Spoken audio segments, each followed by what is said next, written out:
Bismillahirrahmanirrahim. Welcome to English 454. This is literary criticism, and previously we have been discussing Samuel Johnson, and we have discussed what Samuel Johnson has to say about Milton. So this all thing starts when Samuel Johnson, who's a famous lexicographer, he's a famous critic, he's a famous person who has started writing the autobiographies and the biographies of famous people. So he started all that, and the most famous thing that he has written so far, which is very important as far as literary criticism is go, and that's his reason for his fame, is the book that he has written. It's a collection of essays, and in these essays he has written about the eminent poets of the English literature. अब इसमें जो eminent poets of English literature, he has not only covered the poets which are very famous and well known in English literature, but he's also focused on some of the lesser known poets as well. But let us focus on some of the poets that he has focused on, some of the poets that he has written about. अब इसका तरीका ये था कि he used to pick up a poet, he used to consider whatever his merits and demerits were, then he used to go on commenting the poems that the poet has written. तो इसी तरह Milton की भी paradise lost में Lycidas-Lee, El Perso, Allegroli, he also took this Comus, and he has also commented on the sonnets that Milton has written. So in the last lecture we talked about a few of the poems that Milton has written and on which Samuel Johnson has commented. So you have to keep in mind that Samuel Johnson is a very harsh critic, and he's very to the point, and he's very precise. He does not write anything that he does not mean. Each and every word that he has written, each and every sentence that he has written has to have some meaning. He has not written anything for the sake of writing it, right? He's not the kind of critic who would write things just to, prove his intellectual ability or his intellectual capacity. He's a person who is very honest in his opinion. He would not be, shied away by big names. He won't say that, of course, I can't criticize and I can't, analyze Milton because it's such a big name. Everyone says that he's so good, so why should I criticize him? Why should I analyze him? There's no need to analyze Milton. He's also written about Shakespeare. He's written about Dryden. He's written about this metaphysical poets, which we're going to read, Cowley. So he's very open about his criticism, and he's not, inhibited. Generally तो ये होता है कि जब बड़े-बड़े नाम सुनते तो उनके बारे में बात करते हुए लोग थोड़ी देर के लिए रुक जाते हैं कि इनके बारे में क्या बात करें, इनके बारे में तो ऑलरेडी इतनी बात हो चुकी है, they have established their worth, why do we need to criticize them? लेकिन Samuel Johnson decided that he's going to do that. उसने मिल्टन को क्रिटिसाइज करना शुरू किया, and he has been very very harsh with Milton. Though he has been honest as well, कि जहाँ पे उसको लगता था कि there is a need to criticize, only there he criticized. He didn't criticize for the sake of it. उसने जहाँ पे उसको लगा कि मिल्टन को एड देना चाहिए, उसको कमेंट करना चाहिए, वहाँ उसने कमेंट भी किया, और जहाँ पे उसको लगता था कि मिल्टन को कंडेम करना चाहिए, वहाँ पे उसने मिल्टन को कंडेम भी किया है. ठीक है, तो जैसे हमने सबसे पहली पोइम मिल्टन की जो इसने डिस्कस की है वो लाइसिडास है. ठीक है, अब लाइसिडास की he started with saying bad things about, very harsh, very rude things about Lycidas. पहली चीज़ जिसके लिए मिल्टन बहुत ज़्यादा famous था, it was his diction, it was his language, it was his use of phrases, it was how compact and precise his poems always were. This was one of the very very important things about Milton. People have said it, people have written about it, that Milton is a very precise poet. He has never written a word that is surplus, that is superfluous, that is unnecessary. Not a single word can be taken out of his poems, and if any single word is taken out of his poems, they would lose the meaning. यानी कि जैसे Aristotle ने कहा था ना कि हर जो sequence of action है, हर एपिसोड जो इतनी इंपॉर्टेंट होनी चाहिए कि उसके हटा देने से एक्शन पे फर्क पड़े. Similar goes for Milton poems. People used to say that. Samuel Johnson disagrees. He says that the Lycidas, as far as Lycidas goes, its diction बहुत harsh है, language harsh है, it's not of good quality. He says the rhyme scheme and the meter, they're not good either. They're not consistent and they're not compact. They're not. Sometimes the rhyme scheme varies. Start में कुछ और है poem के और end पे कुछ और आ रही है, बीच में books में lines में change हो रही है. इसका meter भी change हो रहा है. He says that there's no beauty in it, except for the beauty that has been created in the images and that is present in the scenery. इसके अलावा कोई beauty नहीं है, and there's no passion as well. ठीक है, अगर आप इसकी ब्यूटी को देखना चाहते हैं तो शायद उस सेंटिमेंट में है जिसको बेस करके ये पोएम लिखी गई है, अदरवाइज तो इसमें किसी किस्म की कोई ब्यूटी नहीं है. The sentiments were, of course, it's an elegy. It's a pastoral elegy. It's written, in the mourning of King Edward. So he says that this poem is supposedly an elegy, but it lacks the passion. Why does he say that? He says that because it does not, it has too much of words in it. If there is, the writer seems to have worked very hard on creating certain images. He has used such big words, such scholarly language. And if you have used such scholarly language, and if you have time to create these images, and if you have time to describe the scenery, and if you have time to create deities and talking to deities and the speeches by the deities to the deities, then it seems that you do not have the necessary feeling of sorrow, or you do not feel the loss. Because if you feel the loss, then you would not have time to write in such superfluous language, such ornate language. So he says that where there is time for fiction, then there is no time for, passion. So he says that this is an artificial poem. He says that it lacks originality, it lacks truth, it lacks art for that matter. He says that everything used, every image that has been created, it looks false, it looks made up. It's not something that's coming out of the heart. So he has been very harsh about it throughout, and he says कि जो allegory के इसने लिए, तो allegory के लिए भी there's nothing, the idea is not good enough. I mean, it's such a remote, such a past allegory that you have to think very hard to associate the king with the shepherd. I mean, the idea of a shepherd dying and the fellow shepherd had to feed the sheep alone this time and had to take care of the sheep alone, it does not appeal. He says that it tires the mind. It does not serve the purpose that poetry serves. कि poetry का purpose तो ये है ना कि it should give you pleasure, it soothes your soul, it should give you solace. It does not do that. None of these three things.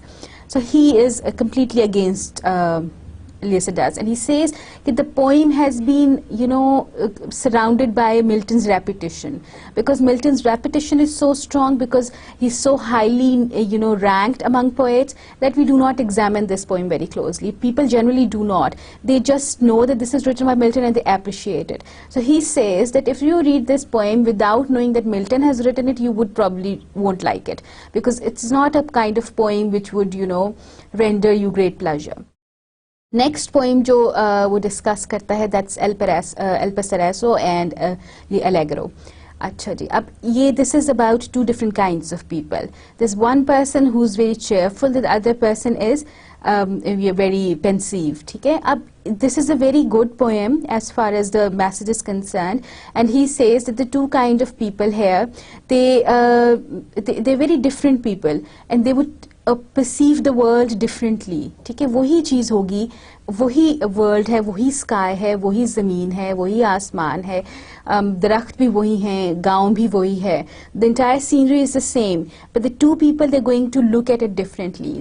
What poet was trying to do here was that it's the state of mind which color the atmosphere around you, which color the people around you. So they said a cheerful man, he would listen to the lark in the morning. Whereas this pensive man, the person who stays sad, or the person who's melancholy a little, he would listen to the nightingale in the evening. अब ये चीज़ें दोनों के सुनने को होती होंगी. लाख की आवाज़ सारे pensive बंदे को भी आती होगी, but he's not going to focus on it, he's not going to enjoy it.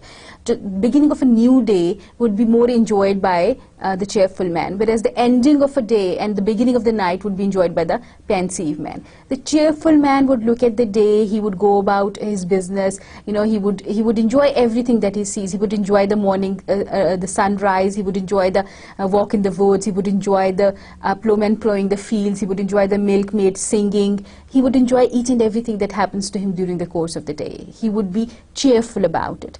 Whereas pensive man, he's going to be nice as well. He's not going to be, the sadawa pensive man, but he's going to be a different kind of pensive man. He's not going to be, he's not going to be laughing all the time, but he's going to have an enjoyment of a different kind, of a subtle kind, right? He's going to observe the sunrise. He would like to see the sunrise, but his sunrise would be of different kind. He would see it alone, walking in the woods.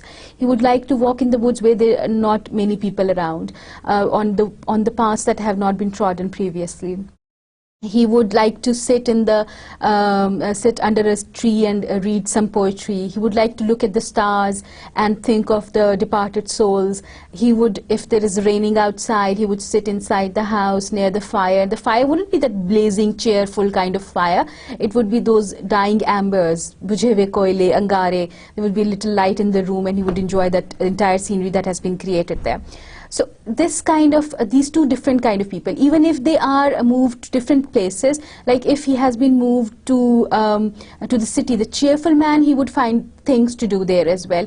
He would be very happy roaming the streets. He would enjoy sitting outside in the parks. He would like to go to the assemblies. He would like to attend the parliament. He would like to attend meetings.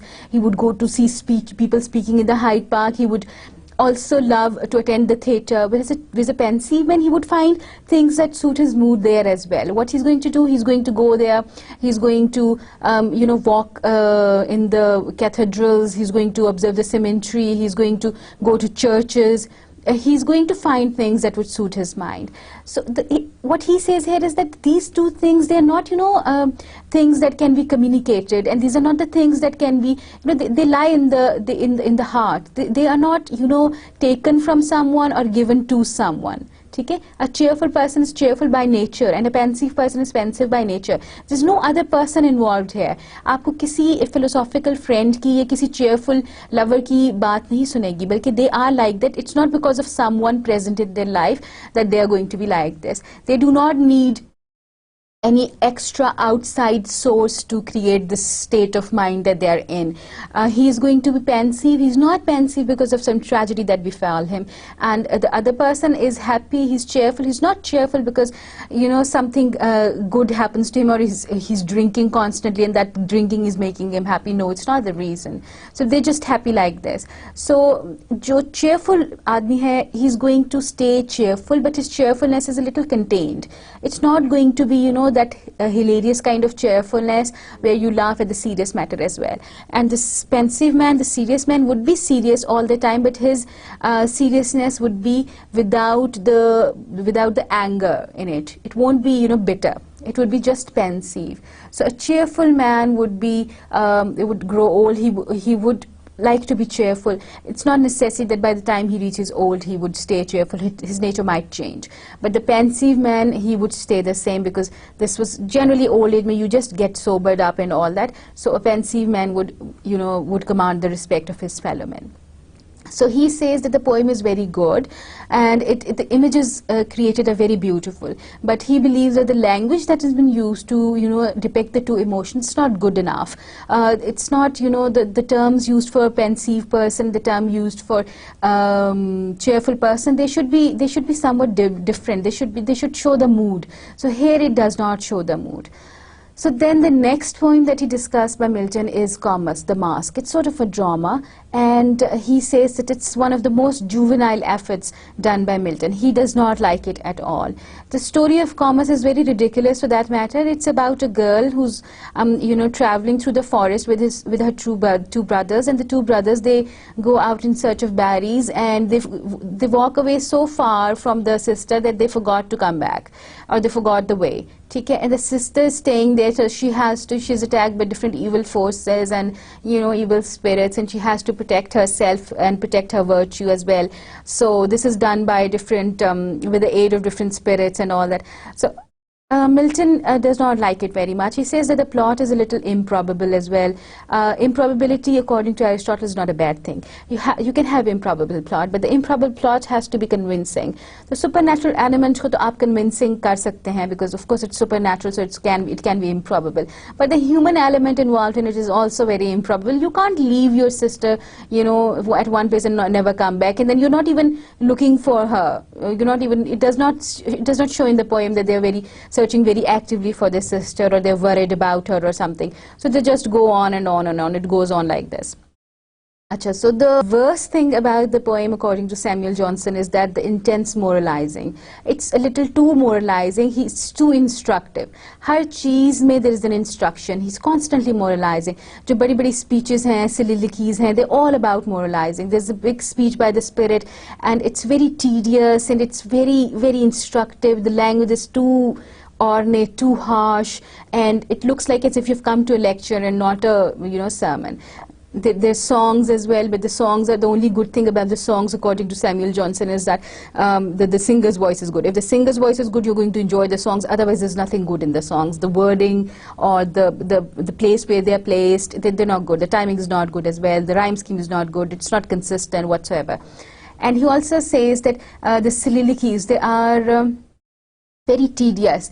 They start on speaking and they do not know when to end. They keep on talking and talking. I mean, the spirit comes and he's there to, inform the brothers about the fate of the sisters. And the brother, instead of asking about the fate of his sister, he's just talking about the spirit, and he's also praising the spirit's singing, and then afterwards he inquires about his sister, and when he finds out what has happened to his sister, he starts moralizing and he starts talking about chastity, the virtues of chastity, and why should chastity be observed, and vagaira vagaira. And the second brother, instead of giving some akal to the big brother, he just keeps on thinking how good it is to philosophize and continue. So the whole thing is, according to Samuel Johnson, is not it does not depict the stature of the poet. He thinks that it's not a good play. It's not a good play. The language is too affluent for a drama. It's too heavy for a drama. Drama should be something light. It should have the proper effect. It does not have the effect that Aristotle says that a play should have. So this is almost the things that we have discussed so far, the 3 poems that Samuel Johnson has discussed of Milton. He moves on to the greatest work that Milton has ever written, and it's considered one of the greatest works of English literature as well. So this is the next work that we're going to focus on is Paradise Lost. So we're going to go like this, and I'm going to give you a general scheme of the play, of the poem, of the epic poem, and I'm going to introduce how he went about it. How did Paradise Lost came into being? What was the story like? And then we're going to discuss the criticism Samuel Johnson has made on Paradise Lost. Okay. Milton, initially, though, I have told you that Milton is known as a great classicist, right? So he is famous for, reading classics, and his influence, generally he derives his inspiration from all the classics. So suddenly in his life, when he was in 3rd year in his Cambridge school, he decided that he's going to stop writing in Latin and he's going to start writing in English. So in the 3rd year at Cambridge, he expresses his desire to abandon such fashionable poetry in order to write his native language. So like Homer and Virgil before him, he became the first epic poet of English language. जैसे Homer और Virgil के example हम देते हैं ना, जैसे दांते ने भी वर्जिल के एग्जाम्पल दिए, होमर ने एलियड लिखा, तो वो ग्रीक और लैटिन के पहले एपिक राइटर्स थे, and they were the ones who are known as great epic writers of those languages. वही तो क्लासिक्स हैं जिनको हम सारे फॉलो करते हैं, जिनको हम पढ़ते हैं, ये जिनके बारे में कहा जाता है कि if you have to start reading literature you have to start with Homer. तो Milton then decided once that he's not going to write in the other language, he's going to write in his native tongue, and he is going to be what Virgil and Homer were to their respective nations. So he became the first epic writer. He is the Virgil or the Homer of the English nation. Acha. The poet vocation to which Milton was heir is both nationalistic and religious in character. Acha. He became a poet, so you have to keep in mind the historical background that Milton has. Criticism में ये चीज़ बहुत ज़्यादा important होती है, because we have discussed initially बिल्कुल शुरू के lectures में कि this is very important to know the history or the background of the poet. So Milton was during the Puritan age, ठीक है? He was one of the Puritans. He was one of the very closest ally of Oliver Cromwell. He started this moralizing because religious element politics में बहुत ज़्यादा हो गया था. The kings, they were not evil, but they were very worldly. So these people, these Puritans, they started this movement when they overthrew the king, and they decided that now that the king is off the throne, they should start making a society that is fit for development of soul, for morality. So they tried their best, but they were not successful. So when he became a poet, his job as a poet was not only to politically to make people people politically aware, but his job was also to make them religiously sound as well. So his poetry is for this purpose. The purpose of his poetry, the vocation of his poetry was this, that he's going to make people politically active, politically aware, and he's also going to make people religiously aware. वो politics और religion को अलग अलग नहीं करता. मजहब और सियासत, ये बहुत बड़ी बहस है ना political science में, कि मजहब और सियासत इकट्ठी हैं कि मजहब और सियासत अलग अलग है. For Milton, they were together. So his poetic vocation was to keep these two things together, to create something that would evolve the political being and the religious being as well at the same time. He plays the role of poet historian as he chronicled the religious history of a people. आपने अगर याद हो, I have already told you that Puritans were considered the fundamentalists. ठीक है? When they came into power, they stopped everything. They stopped, they closed down the theatres. Novels पे पाबंदी लगी थी, poetry पे पाबंदी लगी थी. बहुत ज़्यादा fundamentalist थे, ठीक है? But what they were trying to do was to try to moralize people into a disciplinary code of conduct. And he was recording that time period. He was a poet and he was a historian at the same time.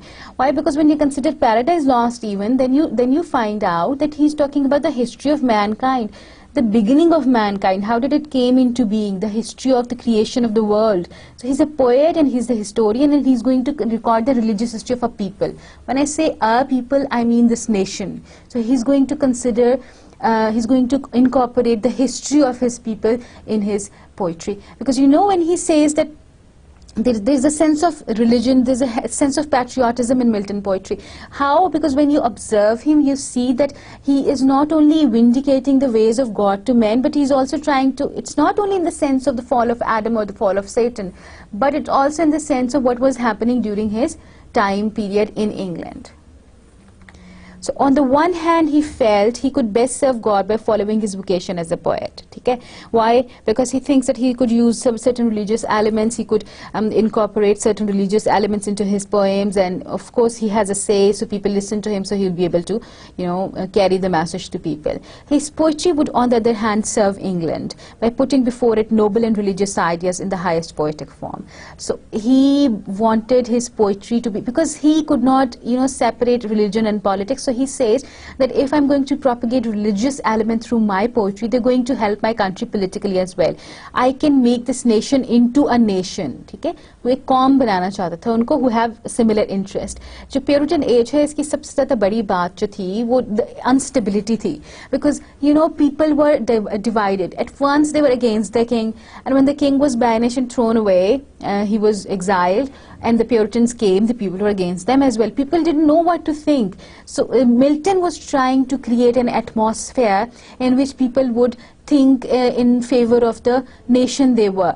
Think as a nation, think collectively for the benefit of the entire nation, for the benefit of the country. So he says that religion could not be separated in such a case. You have to have, because these are the roots, they keep you together, they keep you, rooted at your place. If you do not hold religion together, if you do not hold religion close to yourself, then you're going to be floating in the space. So in other words, Milton sought to write poetry which, if not directly or overtly didactic, would serve to teach delightfully.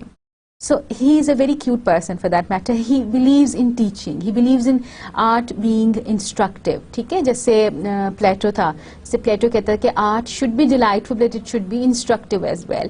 So he also said that, of course, he wanted to teach certain religious elements. He wanted to incorporate certain religious elements in his poetry. He wanted to teach them morality, but he knew that just alone morality could be very tedious. He used to forget that sometimes, as Samuel Johnson have already pointed out in Lycidas, but he sometimes also remembered that he had to keep it, pleasurable. He had to keep it delightful. If the thing is not delightful, it won't attract many people towards it. And if it won't attract many people towards it, he would not be able to fulfill his purpose. And the purpose was to justify the ways of God to men, to explain to people why God behaved in a certain way, why were they suffering, what was the reason for their downfall, what was the reason for the crisis they have put themselves in. Is it God or is it themselves? Finally, it is in Paradise Lost that Milton harmonizes his two voices as a poet and became Christian singer, as it were, of epic English poem. So he was a poet and was a politician as well. उसका religious element बहुत strong था. ये दोनों चीजें उसके अंदर they were going parallel. So in Paradise Lost, these two things came together. So he was trying to explain the political situation of the country, and he was also trying to give a religious lesson at that time. Or Paradise Lost, why is it so famous? Because it's something that came out of his heart. Na? It was something so original. It was something that he really, really wanted to say. So these two things, the poetic element and the political element, along with the religious element, they combined together, and he found his voice. He became a Christian singer. He told the story of human beings. He told the story of the father of the human beings. So he was the one who became the first epic poet of the English language. In Paradise Lost, Milton not only justifies the ways of God to humans in general, he was justifying his way, that is God's way, to the English people between 1640 to 1660. मैंने अभी आपको थोड़ी देर पहले बताया है कि it was a Puritan age, and during the Puritan age it was, I mean कि जब कोई इनकलाब आता है, जब कोई revolution आता है, people wanted change, तभी तो आता है, लोग उसको support करते हैं तो ही आता है ना. कोई लोग होंगे Puritans के साथ जिन्होंने King Charles II को उठा के मुल्क से बाहर फेंका, उसको फ्रांस भेज दिया, और they established Commonwealth. So they had very high aims. So it is known as, you know, the rebirth of soul. It's known as the renaissance of the soul, renaissance of morality and everything. It's very famous, and it was started with good intentions. But Milton is trying to explain what is the reason that why something that started with such good intention failed in these 20 years, 1640 to 1660, in complete failure, and the king came back, the monarchy was re-established. The citizens of England, the nationals of England, they were trying to establish themselves as the rulers, but they were deemed unfit when they were given the rule, when they were given the chance to rule themselves. They were deemed unfit, and they had to call the king back. The king would come back and the king would rule them. Monarchy restore होगी थी, restoration age उसको कहते हैं फिर, ठीक है. So he says he was telling them why they had failed to establish the good society by deposing the king, and why they had welcomed back the monarchy. पहले आपने खुद उस किंग को हटा दिया और फिर आपने उसको वापस बुला लिया. So there has to be something wrong with you. It's not wrong with the king, because he was the one who was the king before. और आपने अपना experiment करने के बाद, when you failed in that experiment, you called the king back. So he was right, it means, and there was something wrong with you. Like Adam and Eve, they had failed through their own weakness, their own lack of faith, their own passions and greed, their own sin. It was their own fault. They had their passions, they could not control those passions.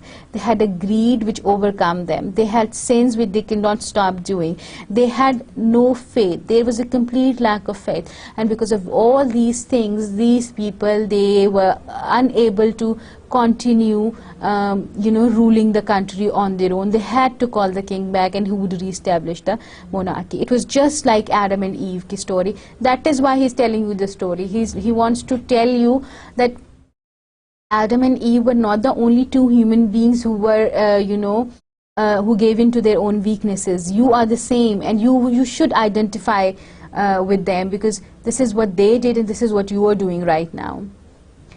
God was not to be blamed for humanity's expulsion from Eden, nor was he to blame the trials and corruptions that befall England during the time of Commonwealth, during Oliver Cromwell.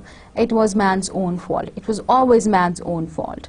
Adam and Eve, they ate from the tree of the knowledge. It was their fault. No one told them to eat. Even if they were tempted, had they been, a little more wise, they would have not given in to temptation. Similarly, whatever happened in England during this period was the fault of the people of the England. So that's what he has to say about that is how he's trying to justify the ways of God to men, trying to tell them that it is you who's at fault and not God who's at fault. So instead of trying to understand the ways of God, try to understand the fault that you have. Try to understand the sin that you have committed. Try to understand the passions that you cannot control, and try to understand the lack of faith that you have, which has resulted in this destabilization of society.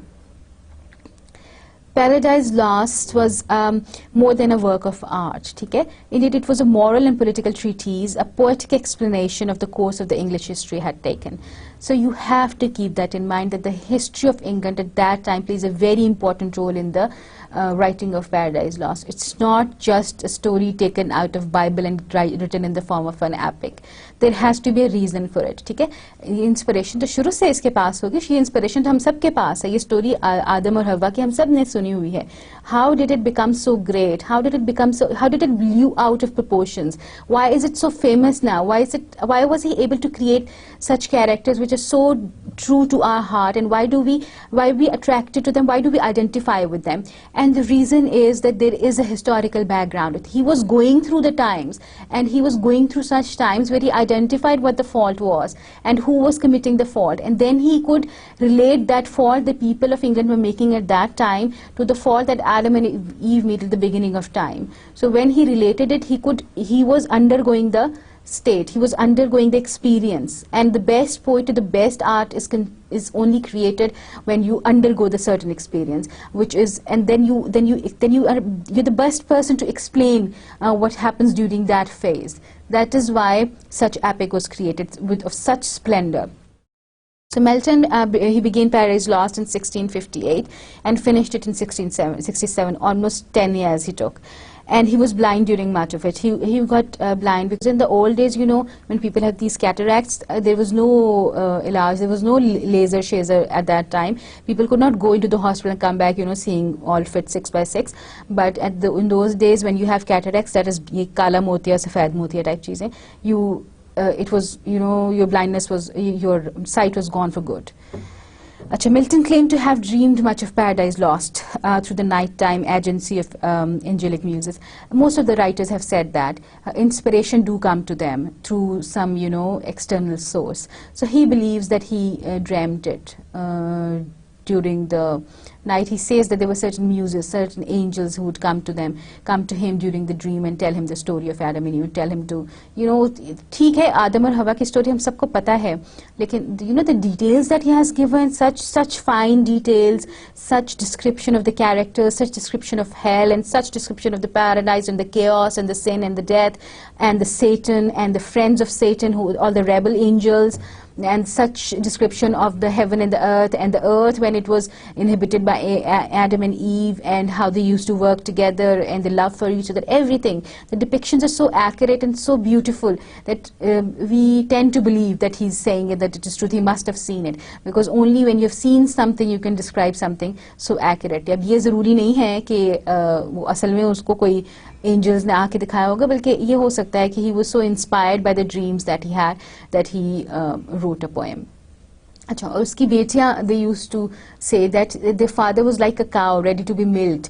He could not write himself, na? He was blind. So he used to have this person who used to come for him, and Milton used to dictate the poem to him, and the person has to write, and then he would read it out loud to Milton, and he would make the revisions and, you know, corrections and everything. So the daughters, they used to say that their father was like a cow, you know, walking around in the study waiting to be milked. He was so full of energy and so full of things to write, things to say, that he waited most anxiously for the person who used to come and write for him.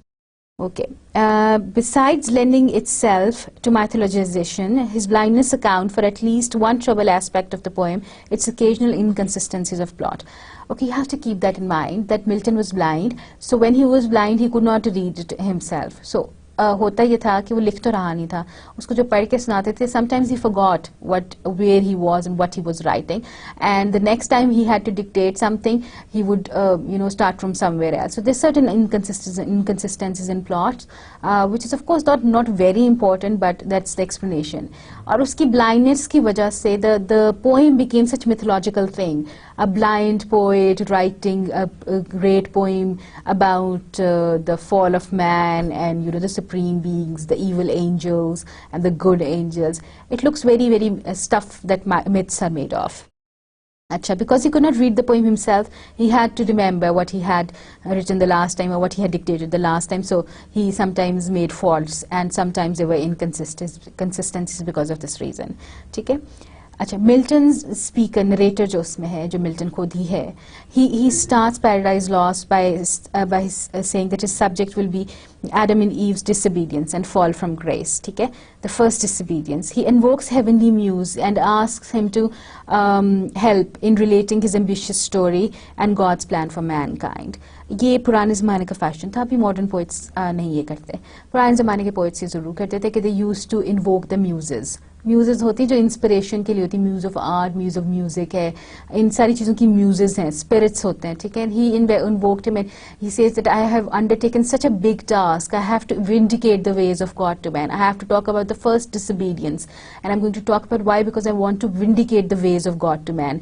So he invoked his muse and asked the muse to help him so that he could tell of this first disobedience, and he could discourse about this ambitious story and the God's plan for mankind. What does God want from mankind? What is his plan for mankind? Is he ready to forgive the mankind? Has he already forgiven the mankind?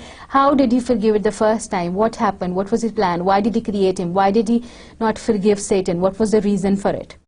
Action begins when Satan and his fellow rebel angels are found chained to a lake of fire in hell. They quickly free themselves and fly to land, where they found minerals and constructed pandemonium. It was a place where they were going to have their meetings. ठीक है, जो starting scene है ना इसका बहुत powerful है, hell की description है. ठीक है, उस hell में क्या है कि जो Satan है और उसके friends है ना, they have been changed to the on a lake of fire, and they break the chains. They were so powerful, they were very good angels, archangels, hierarchy में almost top पे थे ये angels, and they used to, you know, almost next to the sun. They were the next in hierarchy, यानी कि जो हज़रत ईसा हैं, Jesus, उनको जब अल्लाह ताला ने क्रिएट किया तो तब ये डाउनफॉल हुई ना सेटन की. ये इनकी story, the Christian version of the story is this, that when the God created the Son, that is Jesus, then there was then Satan disagreed with the choice, second in command, and then he was the one who rebelled, and there were many angels who took his side in the rebellion, and because they took his side, they were all, you know, there was a fight between the angels, good angels and the bad angels, and the bad angels were defeated after a 2-day war, and they were thrown into hell. और hell में एक lake के ऊपर they were chained, and they were so powerful that they broke those chains and they flew to the land. ठीक है, अब कुछ हर चीज़ वैसे तो आग की बनी हुई थी, लेकिन कुछ चीज़ें थी जो ज़मीन थी और कुछ जगह थी जो पानी था, जो लेक थी. ठीक है, जो ज़मीन थी उसकी भी डिस्क्रिप्शन दी हुई है पोएम के अंदर कि it was very hard, it was red hot iron की तरह की, एंड दे वेंट देयर, और वहाँ पे चूंकि ज़मीन के नीचे है hello, it's, you know, if you consider the universal hierarchy जो मिल्टन has explained है, इस तरह के सबसे पहले heaven है, फिर उसके दरमियान में अर्थ है और अर्थ के नीचे hell है. तो जितने मिनरल्स हैं ना वो नीचे हैं, और उन मिनरल्स को लेके ये एक बड़ा सा एक डोम सी क्रिएट करते हैं, पैलेस से क्रिएट करते हैं, उसको पैंडेमोनियम कहते हैं और उसका नाम रखते हैं, and it was a place where they would have their meetings. अच्छा, inside the pandemonium the first meeting takes place, और जो फर्स्ट मीटिंग है उसमें ये कहते हैं, इस इरादे का इजहार करते हैं कि they not going to face defeat, they not going to accept defeat. ठीक है, they make a plan that they going to challenge God again, they're not going to stop their rebellion, it's not finished yet. And one of these rebel angels, Beelzebub says that I think the best way to you know, defeat God would be to corrupt the creation that he has just made, to corrupt mankind. So Satan, he agrees with the idea, and he says that yes, good enough, I think we should do that. So what does he do? He starts to he prepares to leave the hell. Okay? So when he tries to leave the hell, his two children, sin and death, they help him and they move with him, और वो hell से earth तक एक gate बना के देते हैं उसको, वो उसको gate नहीं, bridge बना के देते हैं, so that Satan could travel on that bridge and he can reach the earth. So he reaches the earth. There was a place in earth, it's known as paradise. ठीक है, and the paradise was inhabited by Adam and Eve at that time. In heaven, at the same time, God orders the angel together for a council of their own. He tells them of the Satan's plan. Of course, he's God, so he knows everything that Satan's up to. So the Son volunteers to sacrifice himself for the sake of mankind. So Jesus is known for it, right? You should know that he is going to sacrifice himself, and he volunteers, even at the beginning of the time, he volunteered that he's going to sacrifice himself so that the mankind can be saved. Because they knew somehow, because he was God maybe, that he knew that Satan would be successful in his plans. He knew that Adam and Eve would be tempted, and he knew that Satan would be successful and they would fall. So he says that now this is going to happen, what to do. And the son of the God, Jesus, he says that I would do it. I would sacrifice myself for the sake of mankind. Why don't you punish me and save the mankind? अच्छा, Satan travels through night and chaos. ठीक है? Chaos एक और जगह है hierarchy में haven और अर्थ की, और chaos वो जगह है जहाँ पे it's night time and you can't see anything. So he travels through it and he reaches the earth. He disguises himself as a bird, and as a bird he sits on top of the tree of knowledge. Before he reaches the earth, he has to get past this archangel Uriel. Uriel was standing guard at sun. So when Uriel wanted to, ये chaos आप उसको समझ लें, chaos वो है जो space है दरमियान में, night and space. Night and space समझें उसको कि आप जब उससे निकले हैं और दरमियान में अर्थ तक पहुंचने की कोशिश कर रहा है वो, तो रास्ते में जो स्पेस आई है सन से आगे, वो सारी जो स्पेस थी ना, वो अर्थ का जो सफ़ेयर है उससे पहले जो स्पेस है वो केओस है. तो ओरियल जो है वो standing guard by the sun, and Satan's trying to get past him, so he takes the form of a cherub. Cherubs are those small angels, boyish angels like things. जैसे ये Cupid की तस्वीरें दिखाते हैं, कई दफ़ा आपने देखी होगी, छोटा सा एंजल होता है, who's wearing a loin cloth and has a archer and he has a arrow and bow in his hands. So that's a cherub. So the cherub says that he wants to go and observe the earth. He wants to praise the creation of Allah. Not Allah, I'm sorry, God. So Uriel said that of course you can go and everything. But he was a little, doubtful, because he saw certain volatile expressions on the face of that cherub. So he starts thinking about it, that I've let him go, and I don't think that there's something wrong with this person, this cherub. So this cherub goes, when he enters the sphere of the earth, he changes his form again and he becomes a bird. ठीक है? And that bird sat on top of the tree of knowledge. अच्छा. And when he lands on the earth, when he sees the splendor of the paradise, his belief to create discord, his belief to fight with God, it reaffirms. He experienced pain rather than pleasure, because the place is so beautiful. He should have experienced certain pleasure, but he was sad somehow. That's why people consider Satan to be the hero of the Paradise Lost, because they feel that the emotions that he feels, the emotions that he undergo could not be felt by someone who was purely evil. But we'll find out that the way that Satan chose after his first mistake just proved himself to be evil beyond recovery. So what happens was that he goes to the earth and he experienced pain there. He does not experience pleasure, and he reaffirms his oath, his decision to make evil his good. यानी कि इसका मतलब ये है कि he decided that जैसे लोग को अच्छा करने की ज़रूरत है, मैं उसी तरह बुरा करूँगा.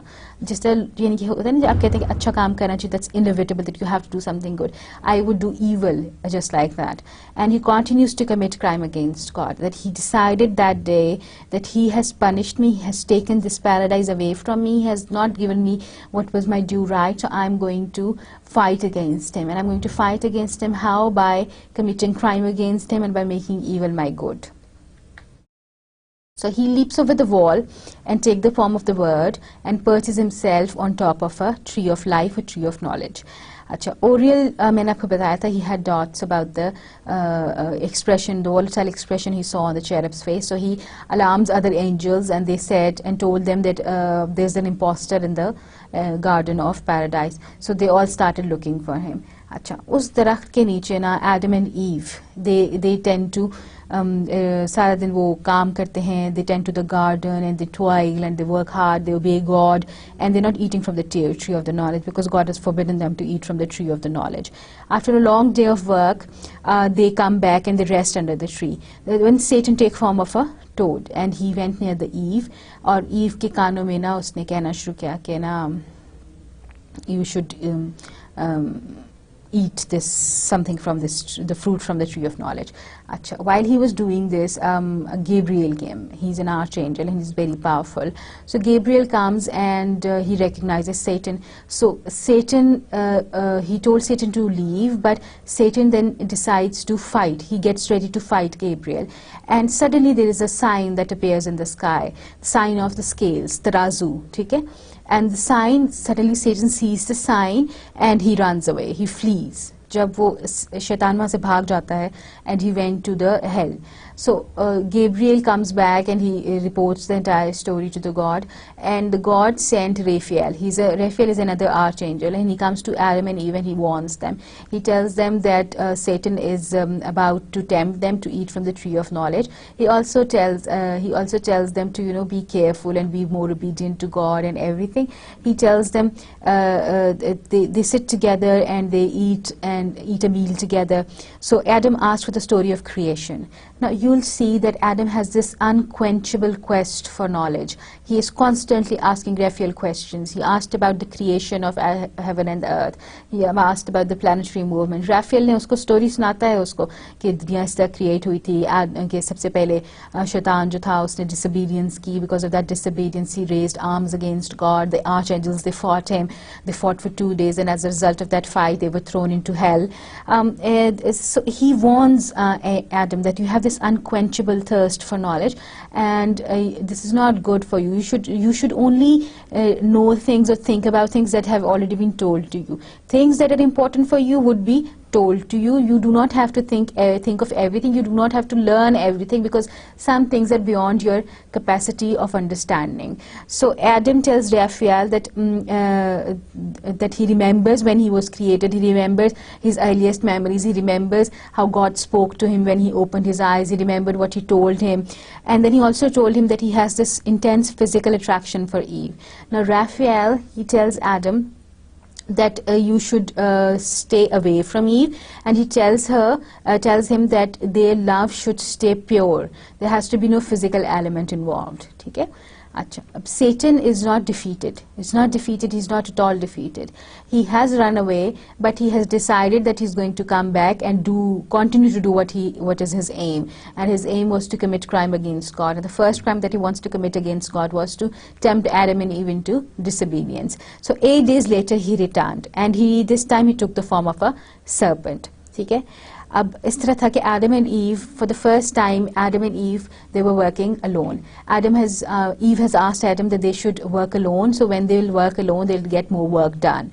So they were working alone, and serpent, he knew that Eve was the weakest link. So he went to her, and whispered and tempted her that you're so beautiful. He, praised her and complimented her. And Eve was astonished to see a serpent talking. And he asked her, and she asked him, the serpent, how are you talking? You're an animal, how can you talk? So he said that I've eaten this fruit from the tree of knowledge. You should eat that too. So Eve says that no, I've been forbidden by God to eat this fruit ever. So the serpent, being very, very clever and very sharp, he said that you are supposed to eat from the tree. This is the actual test, because God wanted to test your courage, whether you had the courage to do it yourself. Eve falls into the trap, and she, stretches her hand and takes the fruit and eats it. The moment she eats the fruit, she's distraught, and she runs and she looks for Adam at the same time. When she reaches Adam and finds him, he was making a wreath of flowers for her hair.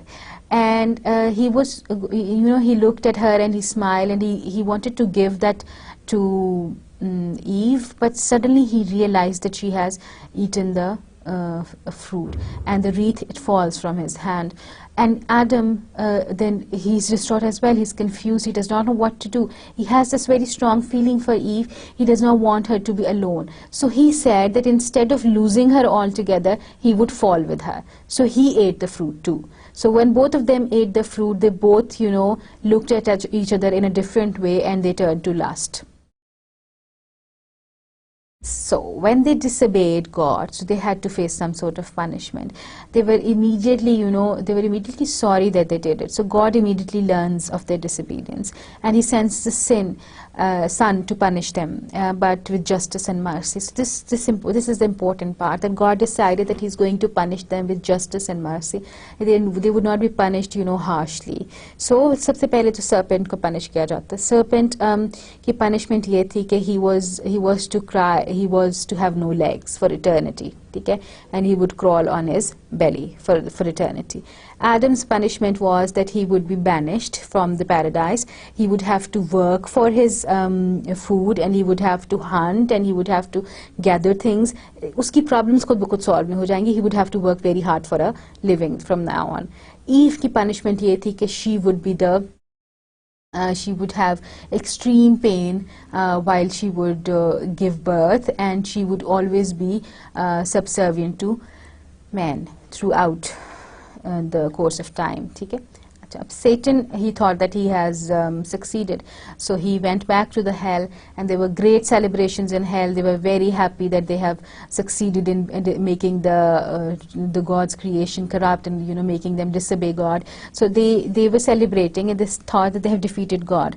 But what happened shortly after? All the devils, the evil angels, they turned into snakes, and these snakes, they used to try and jump to the trees where there was certain fruit, and they tried to take the fruits from the trees, but the fruits would turn to dust the moment they reached those fruits.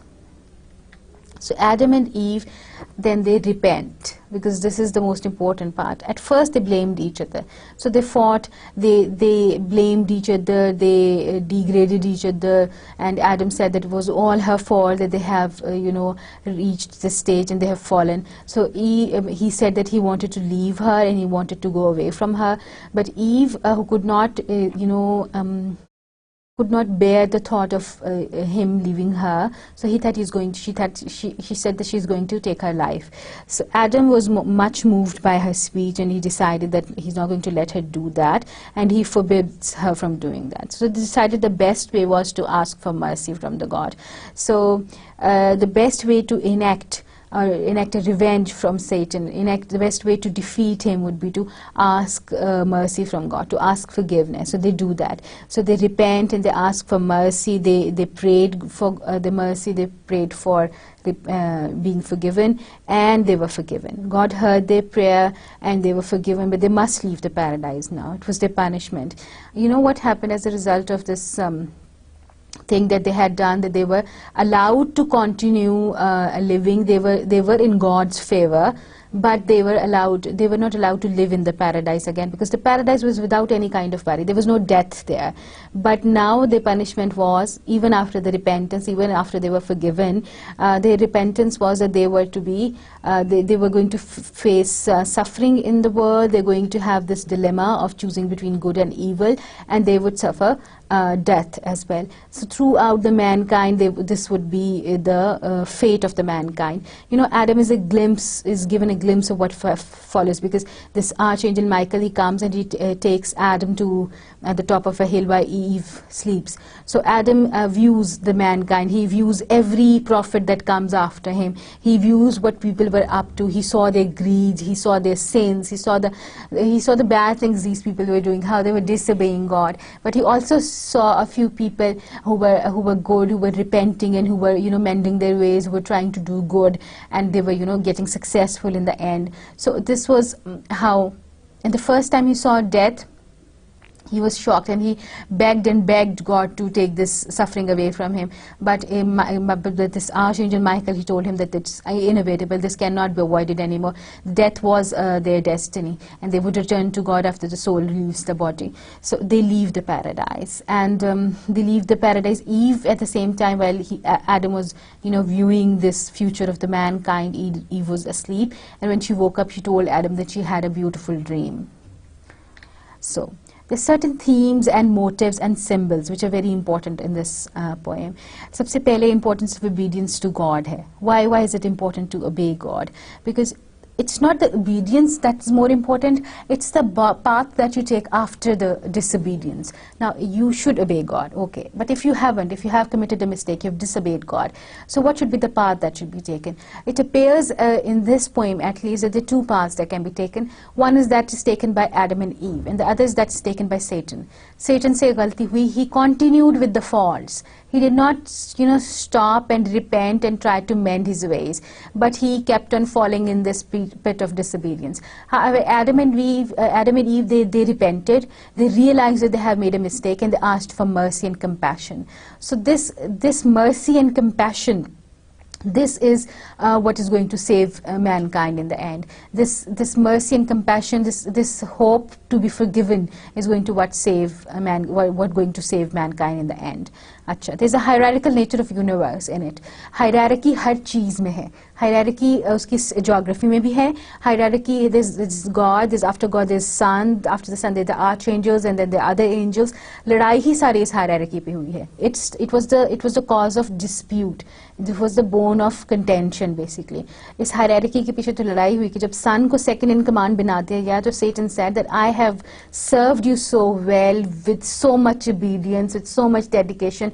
Why did he become the second in command? Why didn't I become the second in command? The hierarchy was so important that when they were defeated, these Satan and these evil angels, they were sent to hell, and they were so happy in this sense that at least we'll be able to create a hierarchy of our own here. We'll be the one who would be at the top. We'll create a heaven of our own here. We'll create this hierarchy where we would be the reigning power. We would be the supreme power. They forgot that God is always the supreme power, whether it's in heaven or it's in hell. ठीक है? अच्छा. एक और important theme इसका ये है कि the fall is partially it's fortunate. It's known as fall corpus. It means that it's a good fault. It's something that brought good thing as well. It's something that does not only brought this miserable part of life, that is death and misery and sin, but it also brought this kindness out of God, this mercy out of God, this need to be justified out of God. It's because इसके result में human beings, they have been allowed to make mistakes, and as a result of these when they make mistakes, they can repent, and they can come back into favor as well. It's because of this mistake that this pattern was established. So it's a good mistake in the sense that the process of compassion and the process of forgiving, it goes on and on till the time comes to an end. Achha. There are certain motives as well, like light and dark. Every angel, Satan की जितनी speeches होंगी या Satan के बारे में जितने भी scenes होंगे, it's always going to be in dark. The creatures especially, they have chosen to represent Satan. They're always dark creatures. The Satan की speeches or Satan का character बहुत hazy होगा, हमेशा in the darkness होगा. Whereas light refers to all the positive things. God would always be, God की जितने भी references हैं, they're always light. Angels, they are always light. And the light of God means God's energy, God's willingness, God's help. So everywhere this person Milton talks about these things, he's referring to, whenever he's talking of positive things, he's referring to light, and whenever he's talking of the negative things, he's referring to the dark. Okay? Achha, he also talks about the geography of the universe, but according to him, the geography of the universe, only thing that you need to know is that there is a heaven, there's a earth, and there's a hell. And between the heaven and the earth and the hell and the earth, there's chaos. You do not need to worry yourself about the planetary movements and about whether the sun is the center of the universe or the earth is the center of the universe or of the solar system, whatever. He does not concern himself with that. He only concerns himself with whatever the earth looks like, whatever the geography of the universe is, as far as all these things are concerned. आपकी story बताने के लिए सिर्फ इतनी geography काफ़ी है. इससे ज़्यादा geography की आपको universe की ज़रूरत नहीं है कि paradise किधर थी तो earth किधर थी. बस ये चीज़ें एक दूसरे के ऊपर नीचे हैं. They are in a proper sequence, and you should remember only that in order to understand it. वो proper maps बना के Lord of the Rings की तरह आपको नहीं दिखाए हुए, ठीक है? अच्छा, मैंने स्टोरी के दरमियान में आपको बताया था कि there was a sign shown in the sky. There were certain scales shown in the sky, ठीक है? वो जो scales थे, they were a sign, and Satan was scared by those signs, by the scales, and he ran away. वो scales basically, God showed him the scales, तराजू उसने दिखाया था. There was one part of the scale was where he was showing his chances of being defeated by Gabriel. The other scale showed his chances of defeating Gabriel. Okay, so the scale which showed his chances of being defeated, it was light, it went up. So when it went up, Satan was, you know, scared, and he said that of course I'm going to be defeated, so I should run away, because the might of God was behind Gabriel. अच्छा, फिर इसमें एक जो सबसे significant चीज़ है, that's Adam's wreath, the wreath of flower that he was making, and when Eve came to him after she had fallen. So the wreath he was trying to give to Eve was the symbol of the pure love that they had, the platonic love that they had. It was the spiritual love that they had. And when it fell down, it was because it falls from the high pedestal it was on and turned to the physical love, which is the lowest form of it.